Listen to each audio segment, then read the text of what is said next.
Bom dia, gente. Convido a gente a ficar de pé, dar uma aquecida no corpo aí, dar uma alongada.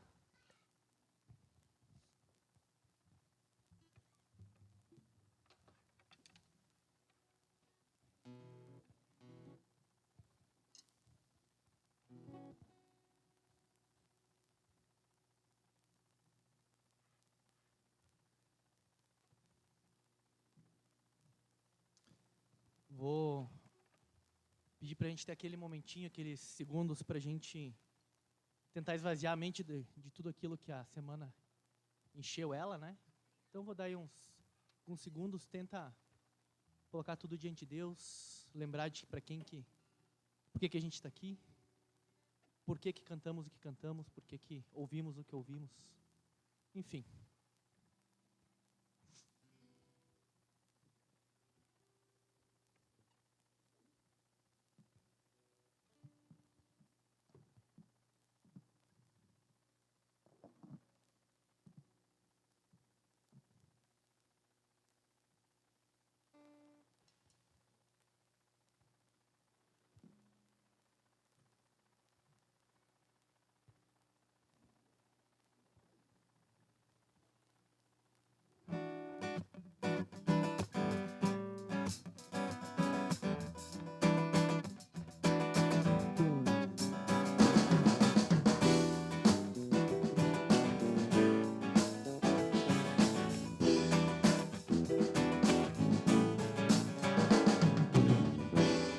Entrarei em tua presença,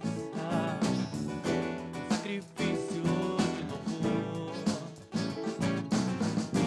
com canções eu te exaltarei, que tu seja o Senhor, toda a glória eu darei a ti, do pecado me livraste. Agora estou justificado, que tu seja o Senhor.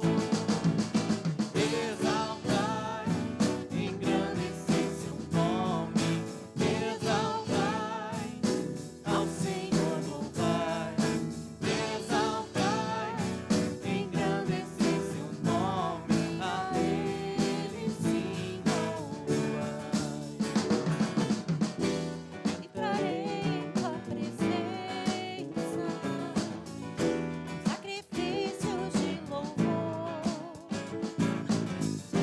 com canções eu te exaltarei, que tu seja o Senhor,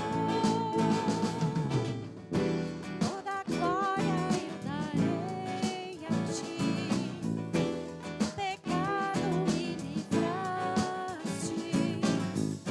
Agora sou justificado,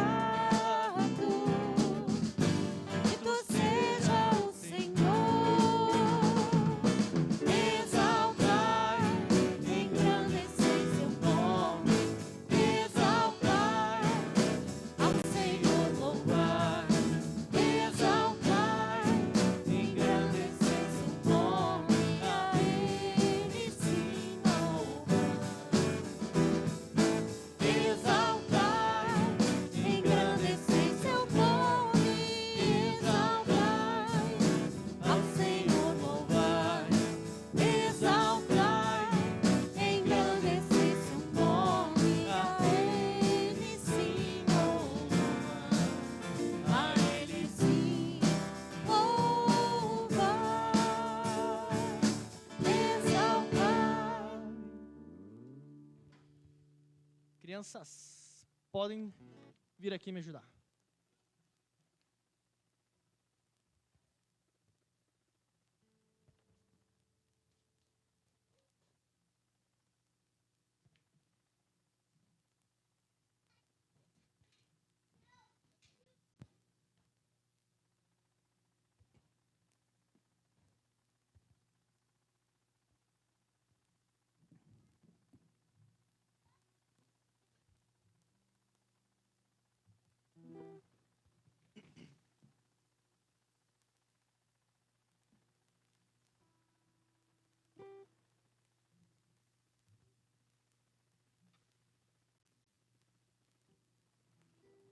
Conseguiram se arrumar aqui no palco? Lembram da música Matemática Maluca, do bem? A gente tocou uma vez aqui, eu acho. Vamos relembrar ela então.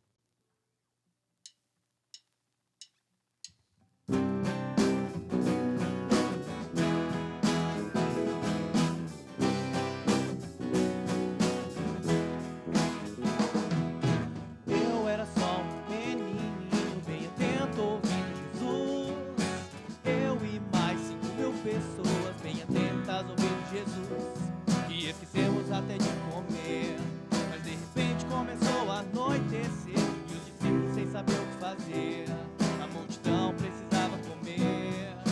Eu era só um menininho carregando o meu lanchinho. 5 pães e 2 peixinhos era todo o meu lanchinho. E eu ofereci a Jesus. Ele orou e o lanche ali abençoou. Repartiu os peixinhos e os pães. Deu milagre a todos mostrou. Quando eu divido, eu não perco nada. Na verdade, todo mundo ganha. Que matemática maluca é essa? Que matemática maluca é essa? Quando eu divido, o amor se multiplica. Todo mundo sai no lucro. Que matemática maluca do bem. Que matemática maluca do bem. Eu era só um menininho carregando meu lanchinho. 5 pães e 2 peixinhos era todo o meu lanchinho. E eu ofereci a Jesus. Ele orou, o lanche ali abençoou. Repartiu os peixinhos e os pães. E o milagre a todos mostrou. Quando eu divido, eu não perco nada. Na verdade, todo mundo ganha. Que matemática maluca é essa? Que matemática maluca é essa? Quando eu divido, o amor se multiplica. Todo mundo sai no lucro. Que matemática maluca do bem. Que matemática maluca do bem. Eu era só um menininho que aprendeu uma grande lição. Ser bondoso vale muito a pena, enche a barriga e o coração.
Salmo 63.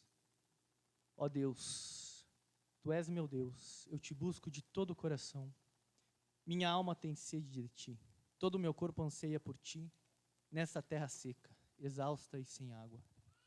Eu te vi em Teu santuário e contemplei Teu poder e a Tua glória. Teu amor é melhor que a própria vida, com meus lábios Te louvarei. Sim, Te louvarei enquanto viver. A Ti em oração levantarei as mãos. Tu me satisfazes mais que um rico banquete, com cânticos de alegria. Te louvarei. Quando me deito, fico acordado pensando em Ti, meditando a Teu respeito, a noite toda, pois Tu és meu auxílio, à sombra das Tuas asas canto de alegria. Minha alma se apega a Ti, Tua forte mão direita me sustenta. Convido a gente a cantar essa próxima música baseada nesse salmo.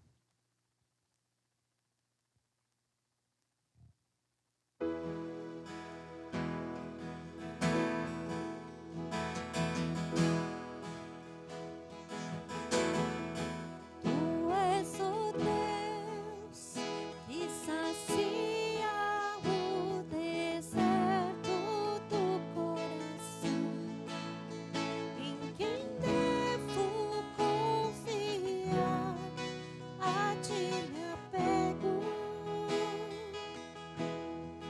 És o auxílio e a sombra de Tuas asas descansarei.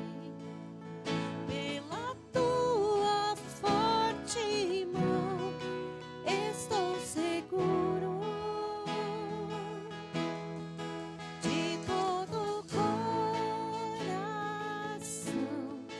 desejo contemplar a Tua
Senhor Deus e Pai, que a Tua graça continue, Pai, sobre nós. Que possamos, na nossa vida, entender que ela é muito melhor que a nossa vida, que a Tua presença, Pai, é mais importante do que aquilo que nós temos, mesmo sobre a nossa própria saúde e sobre qualquer outra coisa, Pai. Nos ajuda, Pai, a Te louvar, as nossas mãos erguer a Ti, Pai, nosso coração, não apenas gestos, mas o nosso interior, Pai, o nosso coração derramar diante de Ti, lembrar de tudo que o Senhor já fez por nós, e se não bastasse, ainda continua fazendo. Pai, obrigado pela Tua misericórdia, que possamos Te louvar, Pai, quando lembrarmos de tudo que o Senhor fez por nós. Muito obrigado, Deus. Em nome de Cristo que oramos e pedimos Tua compaixão, Pai. Amém, Pai. Pode sentar aí. Bom dia mais uma vez. Agora sim. Calor. Pessoal, nós temos lugares, pessoal que está lá atrás, nós temos lugares aqui ainda agora, as crianças sobem e alguns lugares ficam liberados. Tem bem na frente que é o lugar mais abençoado aqui. A bênção sai daqui para lá, assim, quanto mais perto, mas... Temos lugares, então, pessoal, pode entrar aí no salão. O ano era 2003, longínquo 2003. Para alguns ainda estava nascendo, né? É estranho pensar que pessoas nasceram e já estão falando entre nós, né? Depois dos anos 2000. Mas 2013 eu estava no seminário em Atibaia, em São Paulo. E durante aquele ano começou a bater uma saudade de uma grande amiga minha que eu tinha aqui em Caxias. E como ela não está aí, eu posso falar à vontade, né? Aqui hoje é minha esposa. E em 2003, jovens, a internet ainda não era lá essas coisas. Banda larga não existia, né? E lá no seminário, fica meio retirado da cidade, havia só uma conexão de escada. Não sabe o que é isso, procura depois. Para vários computadores. Então, a comunicação era muito difícil para o mundo exterior, né? Mas como eu tinha que dar um jeito de falar com ela, eu comecei a mandar cartas escritas à mão. Então, embora não pareça, eu sou alguém que já trocou cartas, né, com outra pessoa. E a gente começou a se corresponder por carta, mandava carta, recebia cartas. Graças a Deus ela respondeu, né? Porque podia ter mandado e nunca mais tido retorno, né? E tem uma coisa interessante das cartas, que é onde nós temos todo um trabalho de escrever de próprio punho, né? Tinha uma coisa chamada caneta e papel, e a gente escrevia com a mão, assim, não era no celular. E não era instantânea essa comunicação, havia um delay de pelo menos 7 dias para a carta chegar até aqui e assim também eu receber o retorno lá.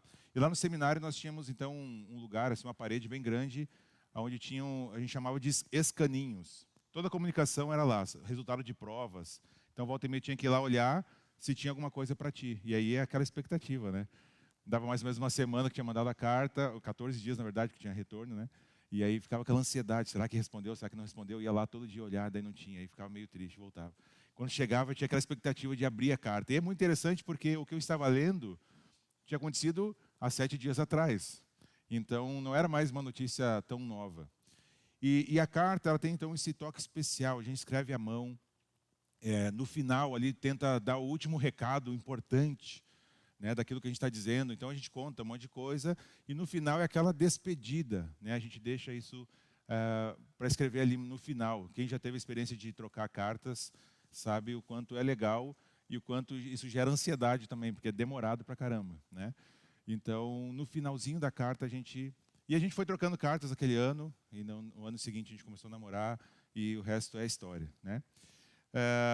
Por que eu estou falando a respeito de cartas? Porque hoje nós encerramos a nossa série em 1 Coríntios, que é uma carta do apóstolo Paulo à igreja de Corinto, respondendo a diversas questões, e nós caminhamos por todos os capítulos dessa carta, e hoje nós chegamos no capítulo 16, que é justamente o último capítulo, né, de uma longa carta aí que Paulo escreveu para esta igreja. Nós vamos ter a 2 Coríntios, que é uma segunda carta que Paulo escreveu, e hoje nós estamos encerrando.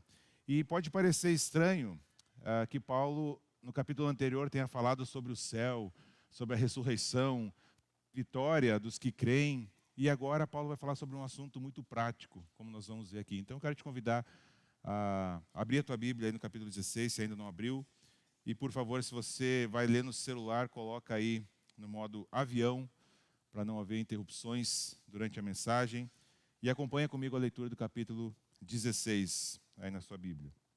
Diz assim então: quanto à coleta para o povo de Deus, façam como ordenei às igrejas da Galácia. No primeiro dia da semana, cada um de vocês separe uma quantia, de acordo com a sua renda, reservando-a para que não seja preciso fazer coletas quando eu chegar. Então, quando eu chegar, entregarei cartas de recomendação aos homens que vocês aprovarem, e os mandarei para Jerusalém com a oferta de vocês. Se me parecer conveniente ir também, eles me acompanharão. Depois de passar pela Macedônia, irei visitá-los, já que passarei por lá. Talvez eu permaneça com vocês durante algum tempo, ou até mesmo passe o inverno com vocês, para que me ajudem na viagem aonde quer que eu vá. Desta vez não quero apenas vê-los e fazer uma visita de passagem. Espero ficar algum tempo com vocês, se o Senhor permitir. Mas permanecerei em Éfeso até o Pentecoste, porque se abriu para mim uma porta ampla e promissora, e há muitos adversários. Se Timóteo for, tome providências, para que ele não tenha nada que temer enquanto estiver com vocês, pois ele trabalha na obra do Senhor, assim como eu. Portanto, ninguém o despreze. Ajudem-no a prosseguir viagem em paz, para que ele possa voltar a mim. Eu o estou esperando como os irmãos. Quanto ao irmão Apolo, insisti que fosse com os irmãos visitar vocês. Ele não quis de modo nenhum ir agora, mas irá quando tiver boa oportunidade. Estejam vigilantes, mantenham-se firmes na fé. Sejam homens de coragem, sejam fortes. Façam tudo com amor. Vocês sabem que os da casa de Estéfanas foram os primeiros frutos de Acaia, e que eles têm se dedicado ao serviço dos santos. Recomendo-lhes, irmãos, que se submetam a pessoas como eles e a todos os que cooperam e trabalham conosco. Alegrei-me com a vinda de Estéfanas, Fortunato e Acaico, porque eles supriram o que estava faltando da parte de vocês. Eles trouxeram alívio ao meu espírito e ao de vocês também. Valorizem homens como estes. As igrejas da província da Ásia enviam-lhe saudações. Áquila e Priscila o saúdam afetuosamente no Senhor. E também a igreja que se reúne na casa deles. Todos os irmãos daqui lhes enviam saudações. Saúdem uns aos outros com um beijo santo. Eu, Paulo, escrevi esta saudação de próprio punho. Se alguém não ama o Senhor, seja amaldiçoado. Vem, Senhor. A graça do Senhor Jesus seja com vocês. Recebam o amor que tenho por todos vocês em Cristo Jesus. Amém. Vamos orar mais uma vez, gente? Senhor nosso Deus, muito obrigado pelo tempo que já tivemos aqui juntos. Obrigado, Senhor, porque agora temos essa exposição da Tua Palavra aqui diante de nós. Pai, usa esse tempo aqui, conduz esse tempo, que Teu Espírito Santo, Senhor, nos conduza conforme a Tua vontade, Pai. Que o que nós estudarmos aqui nesta manhã frutifique em nossos corações, se torne prática em nossos dias, para que sejamos adoradores Teus, não só de cantar da boca para fora, mas no nosso cotidiano também, Senhor. Então nos ajuda e fala conosco conforme a Tua vontade. Em Teu nome que eu oro. Amém. Muito bem, então, como comentei, pode parecer estranho, né? Depois de Paulo ter falado sobre o céu, a ressurreição, a vitória. Paulo começa agora no capítulo 16, no último capítulo, falando de dinheiro, de oferta. E alguns podem pensar que talvez Paulo aí tenha descido da teologia para o chão da fábrica, né? Para a prática. Né? Por que Paulo, depois de falar sobre essas coisas assim celestiais, né, da eternidade, agora passa a falar sobre ofertas? E aparentemente pode ser um anticlímax, porque o final das cartas, como eu falei, geralmente é onde está o ápice, aquilo tudo que a gente quer deixar por último, né, de impressão. Mas isso é só um aparente anticlímax. O que Paulo está nos ensinando já de cara é que a teologia deve impactar diretamente a nossa prática. Aquilo que nós sabemos de Deus deve impactar o nosso agir, porque só conhecimento não serve para muita coisa. Eu saber a respeito da palavra de Deus não vai ter muita serventia se isso não virar prática na minha vida. Então Paulo está pegando toda essa teologia e está colocando agora e dizendo como deve ser colocada em prática. Então, a nossa teologia deve impactar diretamente o nosso cotidiano. É isso que nós podemos já ver aqui de cara. Então, o que Paulo está tratando aqui é tão sagrado e tão precioso como qualquer outro assunto, né, que ele poderia ter trazido aqui. A responsabilidade social da igreja, ela não pode ser desassociada da teologia. Pelo contrário, a teologia deve impulsionar, né, as ações sociais, vamos dizer assim, aquilo que nós podemos ajudar outros lugares. Então, Paulo vai tratar deste assunto aqui também. Então, a nossa teologia acerca das coisas futuras, da eternidade, daquilo que vai acontecer, da ressurreição, não pode servir de escapismo. O que eu quero dizer com isso? A gente tem a esperança e os olhos fixos na eternidade, mas ainda estamos vivendo nesse mundo e precisamos lidar com as questões deste mundo, de forma que a gente adore a Deus em todas as coisas. E é justamente isso que Paulo está fazendo aqui. Então, Paulo vai nos ensinar que a verdadeira espiritualidade, ela vai se manifestar na forma como nós administramos ou na forma como nós somos mordomos de pelo menos 3 coisas. A primeira é o dinheiro que nós recebemos. A segunda é o tempo que nós temos. E a terceira são as pessoas que estão ao nosso redor. E esses são os 3 pontos dessa mensagem. Então, ele vai tratar aqui da mordomia cristã. O que é mordomia cristã? É a responsabilidade de como cristãos nós temos de administrar aquilo que Deus tem nos dado. Seja muito, seja pouco. Seja na questão financeira, seja no nosso tempo, ou seja nos nossos relacionamentos interpessoais. Mordomia cristã diz que Paulo está tratando aqui. E obviamente que antes de entrarmos no primeiro ponto, nós temos a nossa rima, não é? E ela diz assim, vai ser projetada aí: bênçãos como dinheiro, tempo e relacionamentos devemos administrar. Paulo nos ensina, a Deus em tudo isso devemos honrar. Então vamos ver com um pouquinho mais de detalhes o que isso quer dizer. Então o primeiro ponto, como eu disse, é a questão da mordomia do dinheiro. Certo? Versículos 1 até o 4 é onde Paulo vai tratar mais especificamente desses assuntos. Uma generosidade com propósito. Paulo tem um projeto coletivo aqui de socorro, certo? Ele começa dizendo aqui: quanto à coleta para o povo de Deus, versículo 1, faça como ordenei às igrejas da Galácia. E aí Paulo começa a instruir o que deve ser feito. O que é essa ajuda que ele está organizando aqui para a igreja de Jerusalém? A igreja de Jerusalém sofreu com falta de recursos. Nós não sabemos muito o porquê disso, né? Mas o fato é que a igreja de Jerusalém, além da perseguição forte que teve, também sofria com questão financeira. A igreja estava tendo necessidades. Alguns dizem que era porque houve uma grande seca histórica. Outros dizem que era porque, lembram lá, que a igreja no início todos repartiam o que tinham, doavam seus bens, e isso fez com que esses recursos fossem se esgotando, e agora haviam necessidades. O fato é que nós não sabemos muito o que estava acontecendo, se foi uma catástrofe natural, mas o certo é que lá na região da Judéia, lá em Jerusalém, eles tinham um grande problema econômico.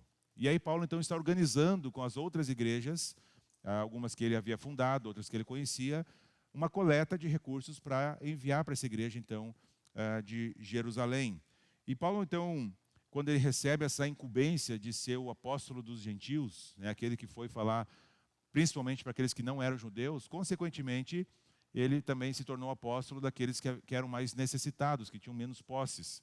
Essas pessoas viviam quase que à margem. E Paulo também então se tornou esse apóstolo que se preocupava muito com a questão dos pobres, de ajudar aqueles que tinham menos recursos. E aí, sempre que a igreja, aqui já tem uma aplicação para nós, né, pensa nessa questão social de ajuda aos mais necessitados, nós não podemos desassociar, assim como o apóstolo fazia, a questão do evangelho com a ajuda. Se nós focarmos somente na ajuda, nós não vamos fazer aquilo que Deus quer. Deus quer que a gente ajude os necessitados, que a gente leve os recursos necessários para aqueles que precisam, mas também Deus quer que a gente leve o evangelho. Então nós não podemos separar essas coisas assim como nós veremos que Paulo fazia. Paulo levava o evangelho e levava ajuda. Nunca é uma coisa desassociada da outra. Se nós só levarmos o evangelho e a pessoa estiver morrendo de fome, ela também não vai ouvir, nós não estaremos cumprindo aquilo que Deus nos chamou para fazer. As duas coisas precisam andar juntas, né? Ao passo que se nós só fizermos ações sociais, viramos uma ONG e não uma igreja, onde o evangelho deve ser ensinado para aqueles que precisam. A maior necessidade das pessoas não é comida, é a graça salvadora de Deus, é o evangelho, é Jesus. Porém, a gente precisa suprir também e ser meios de bênção, né, e de ajudar essas pessoas. E é isso que Paulo está fazendo aqui. Olha, vamos ajudar a igreja em Jerusalém, porque eles estão passando um perrengue danado lá, né? Daí que veio a expressão perrengue. Brincadeira, né?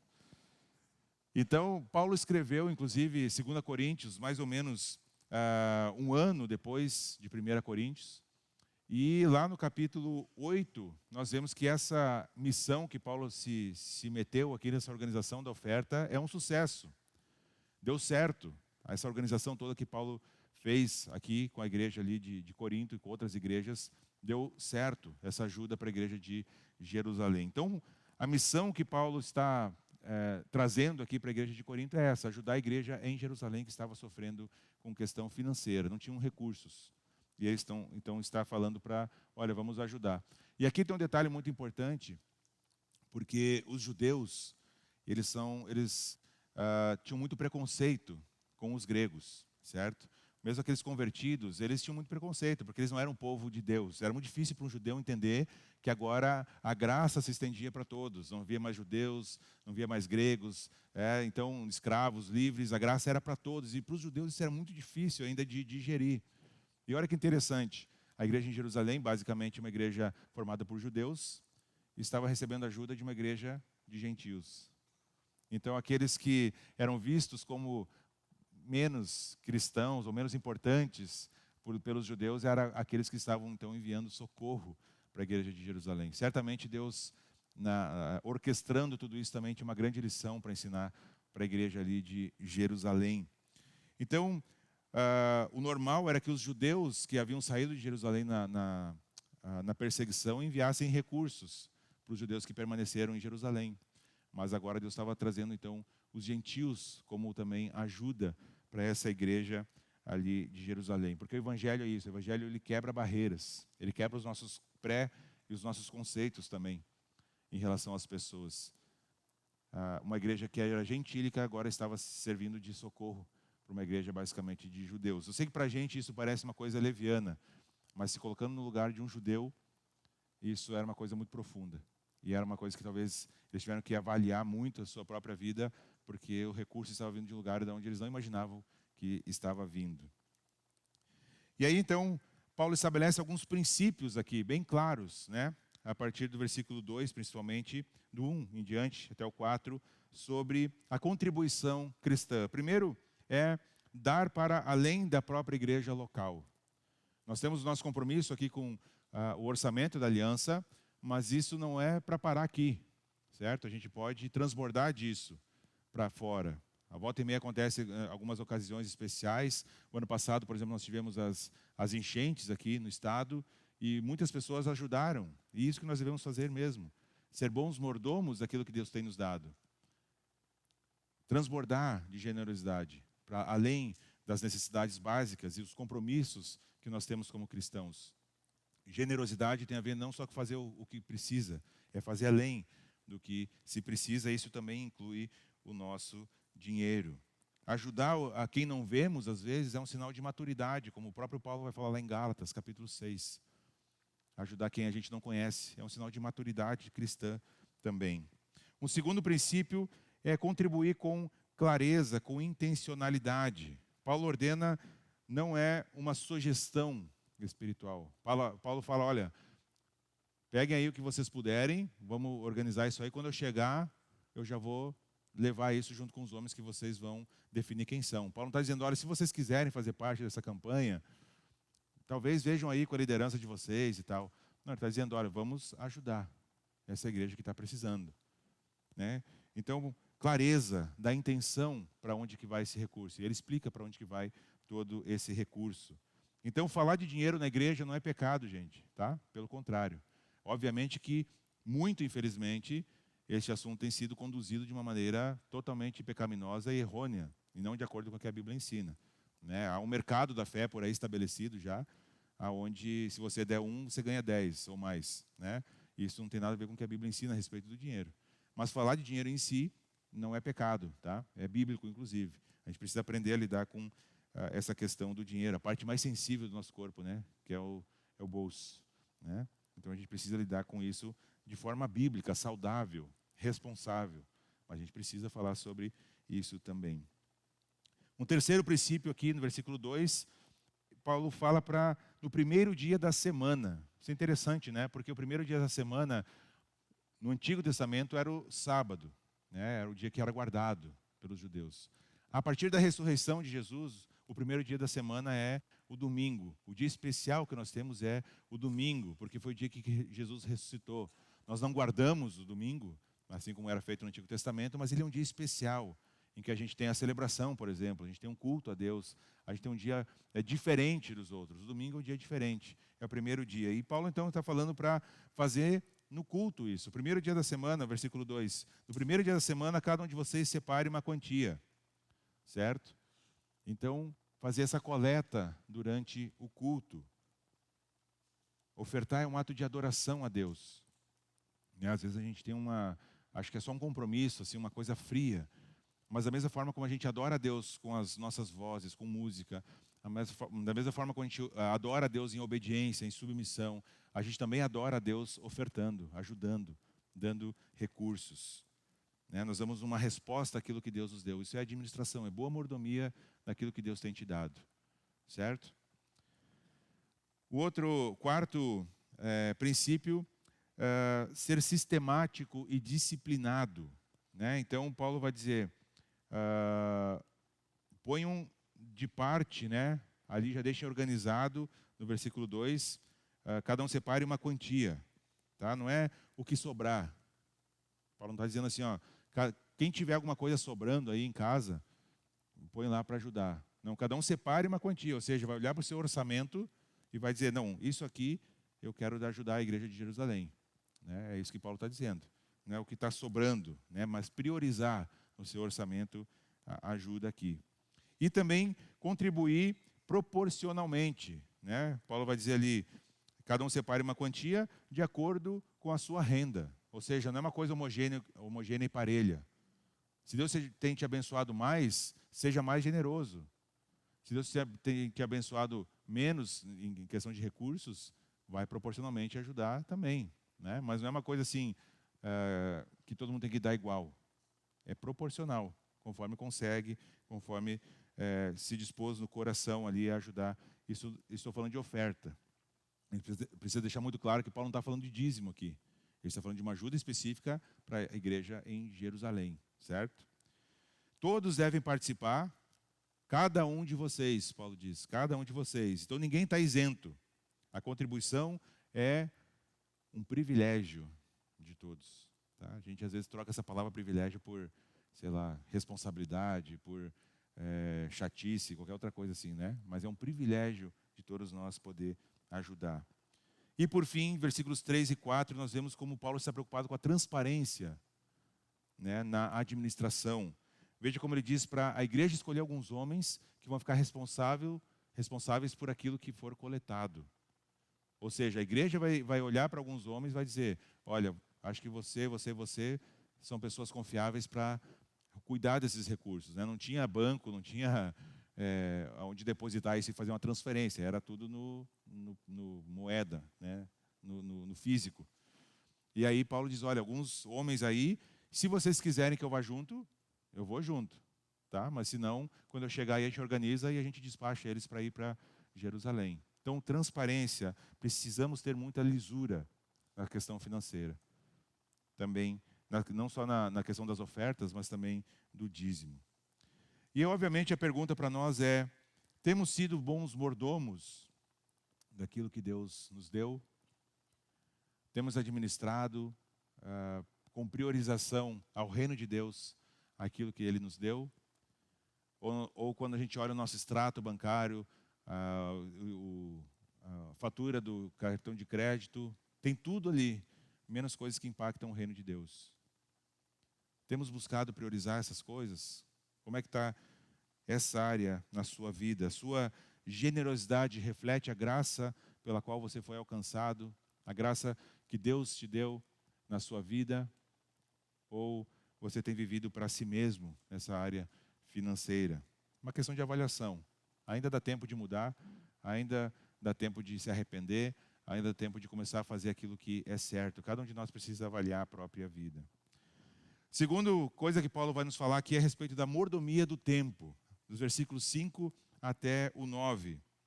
Então Paulo tinha um plano muito claro, né? Paulo não estava à deriva.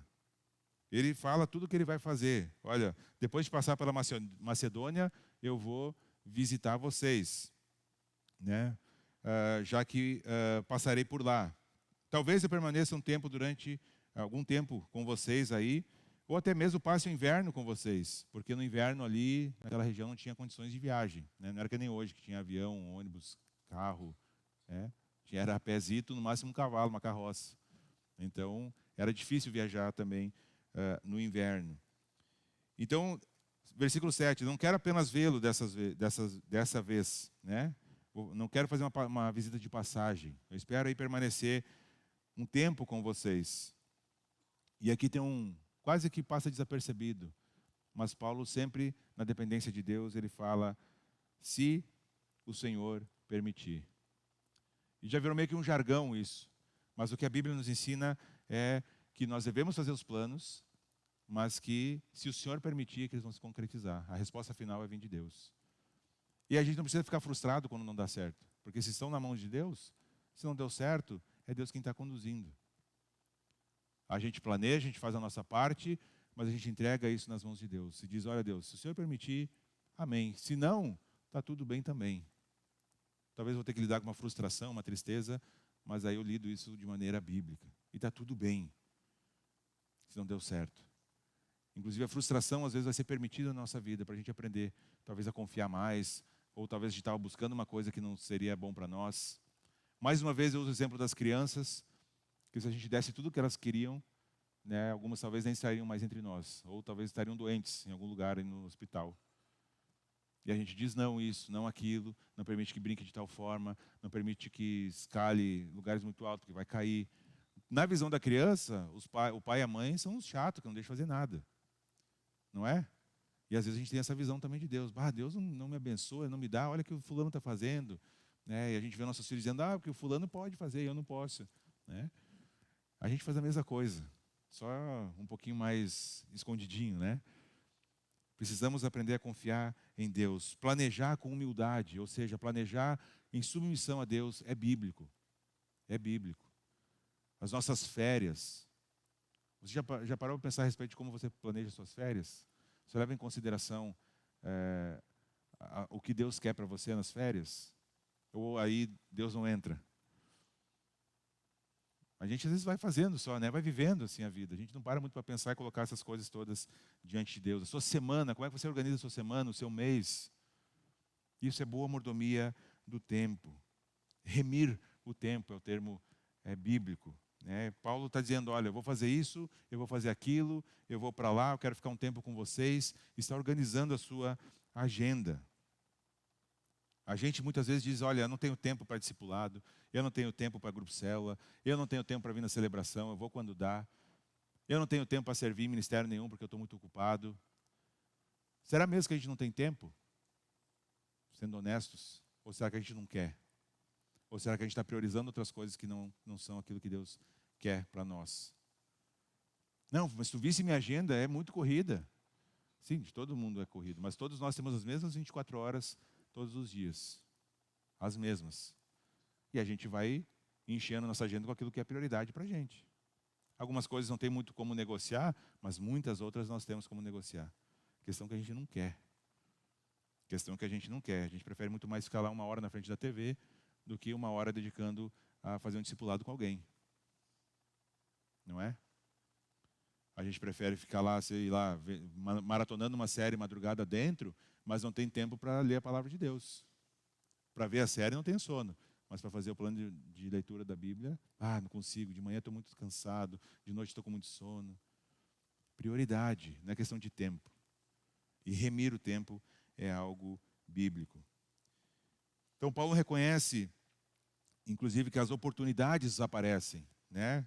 Ele vai dizer ali que uma porta se abriu, né, para mim, no versículo 9.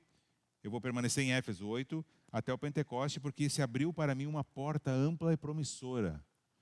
E Paulo não está falando de trabalho aqui, tá? Trabalho no sentido de promoção do seu trabalho. Está falando de oportunidade de evangelismo, de expansão do reino de Deus. Era isso que importava para Paulo, que deveria importar também para nós em primeiro lugar. Mas também ele reconhece ao mesmo tempo que há muitos adversários. De fato, lá em Éfeso, Paulo enfrentou muitas adversidades. Havia muitos problemas lá, né? Havia oposição espiritual, havia hostilidade econômica, porque as pessoas começaram a crer no Evangelho e não compravam mais os santinhos de ouro. E tem o Orives lá que fica doido com Paulo, e é um furdunço, tá? Lá em Éfeso, se a gente ler Atos 19, isso está relatado lá, né? Então, tem uma bagunça na cidade, Paulo causa, e também há muita perseguição religiosa. Oportunidades vão nos trazer desafios. Estou falando de oportunidades no reino de Deus. Eu tenho certeza que quando você vai testemunhar para alguém do Evangelho, uma oportunidade se abriu, você percebe que isso é realidade na sua vida também. Talvez você não vai ser perseguido como Paulo foi, mas você vai enfrentar hostilidade. Na maioria dos casos vai ter resistência a você compartilhar o Evangelho. Então a lição que Paulo nos ensina aqui é muito clara. A presença de oposição, ela não invalida a oportunidade. O desafio de falar de Cristo para alguém vai ter oposição. Isso não invalida a gente ir em frente. A oportunidade que Paulo está falando da porta aberta aqui é esta. E também temos a mesma aplicação aqui para nós. Como você tem administrado o seu tempo? Qual o propósito você tem colocado diante da sua agenda? Quais prioridades você tem colocado ali nos seus compromissos? Você está atento às oportunidades, às portas, por assim dizer, que Deus tem aberto no seu dia a dia, de evangelismo, de testemunho? Ou só vai vivendo a vida preocupado lá com seus afazeres e essas coisas vão ficando de lado? Como você tem administrado o seu tempo? E por fim, Paulo vai falar a respeito da mordomia nos relacionamentos, versículos 10 até o 24. E nós vemos aqui que Paulo valorizava as pessoas. Ele fala ali, se Timóteo for, né, que nada lhe cause medo, do versículo 10. Paulo cuidava muito de Timóteo, né, era seu filho espiritual. E mais de uma vez Paulo recomenda a Timóteo, fala para cuidar, para ninguém desprezar porque ele era jovem. Mas ele fala, não, ele é alguém que tem servido assim como eu. Então, cuidem dele aí, certo? Que ele não tenha do que ter medo e que ele possa viajar em paz. Ele não é apenas um líder funcional. Paulo, ele é também alguém que encoraja as pessoas. A gente tem, às vezes, uma visão de Paulo muito, muito duro, aquele cara que exorta. E sim, Paulo é assim também, muito firme, mas Paulo também é muito amoroso com aqueles que ele estava cuidando. Paulo sabia a importância de um elogio. Paulo elogia e destaca aqui no final o trabalho das pessoas. Ele dá nome para as pessoas, ele é pessoal com aqueles que estão servindo com ele. Ele as elogia, encoraja. E essa é uma coisa fantástica. Coisa fantástica. Será que nós temos o hábito de valorizar o trabalho das pessoas? Ou quando a pessoa erra, a gente critica e corrige e diz que está errado, mas quando ela acerta, ela não fez nada mais do que a obrigação. E se eu elogiar, vai estragar. Não dá para elogiar, que senão vai estragar. A gente tem uma cultura assim, não é? Você tem o hábito de elogiar as pessoas ao seu redor? Você tem o hábito de encorajar as pessoas ao seu redor? Precisamos crescer. Eu certamente preciso crescer muito nessa questão. Às vezes a gente tem vergonha até de elogiar as pessoas, né? E a gente não sabe nem como reagir, às vezes, também a um elogio. É muito estranho. Mas criticar a gente sabe, né? Principalmente pelas costas. Então, fazer elogio faz um bem tremendo para as outras pessoas. Uma palavra de encorajamento, às vezes, vai tirar a pessoa de onde ela está e vai incentivar ela a permanecer. Ou a crescer. Precisamos exercitar mais isso. Nós temos que aprender esse princípio, que é bíblico, de encorajar, de estimular as pessoas. E Paulo, então, como disse, ele nomeia, né? Ele fala aqui de vários Estéfanas, Fortunato, Acaico, Áquila e Priscila. Ele dá nome para as pessoas, ele é pessoal, ele é carinhoso, né, com aqueles que o ajudam no ministério. E aí, por fim, ele faz ali, a partir do versículo 22, uma advertência e encerra a sua carta num tom amoroso. Como é o fio de toda a carta, e como ele mesmo ele ensina durante toda a carta, de que tudo tem que ser feito baseado no amor. Se não tiver amor, né, o capítulo 13 vai ser só como um prato que faz barulho e logo termina. Então, no versículo 22, ele faz uma advertência muito dura, não é? Muito forte aqui. Se alguém não ama o Senhor, que seja amaldiçoado. De fato, se alguém não ama o Senhor, eu diria, já está amaldiçoado, né? O seu destino é o inferno. Não tem outro, só tem dois caminhos, não tem uma terceira via. E Paulo diz aqui, se alguém não ama o Senhor, que seja amaldiçoado. Maranata, ou seja, vem, Senhor Jesus. Paulo clama, vem, Senhor Jesus. E aí depois, ele faz depois de ter feito essa advertência aqui contra os falsos cristãos, daqueles que não amam a Cristo, ele termina num tom mais de ternura, né, invocando a graça de Deus sobre a igreja, né, no versículo 16, no versículo 23, a graça do Senhor Jesus seja com vocês. Recebam o amor que tenho por todos em Cristo Jesus. Apesar de Corinto, a igreja de Corinto ser essa igreja com vários problemas, como nós vimos aqui, problema de divisão, né? Lembro lá dos primeiros capítulos, eu sou de Paulo, eu sou de Apolo, eu sou de Pedro, eu sou de Jesus, cheio de divisão, problemas no culto, onde já haviam problemas com o abuso dos dons, a questão da ceia, que era mal administrada. Era uma igreja que Paulo considerava como irmãos. E Paulo tinha muito zelo, muito apreço por essa igreja. E ele termina dizendo, recebam o amor que tenho por todos vocês em Cristo Jesus. O amor, às vezes, ele vai nos levar a falar e fazer coisas que vão desagradar as pessoas. Quem ama, inclusive isso está lá em Provérbios, vai ferir por amor. Mas aquele que multiplica os beijos é o inimigo. Aquele que bajula, aquele que nunca falou nada contrário, alguma coisa errada que você fez, esse é o bajulador, não é alguém que ama. Se a gente permite que nossos filhos façam tudo, por exemplo, a gente não está amando, a gente está sendo permissivo.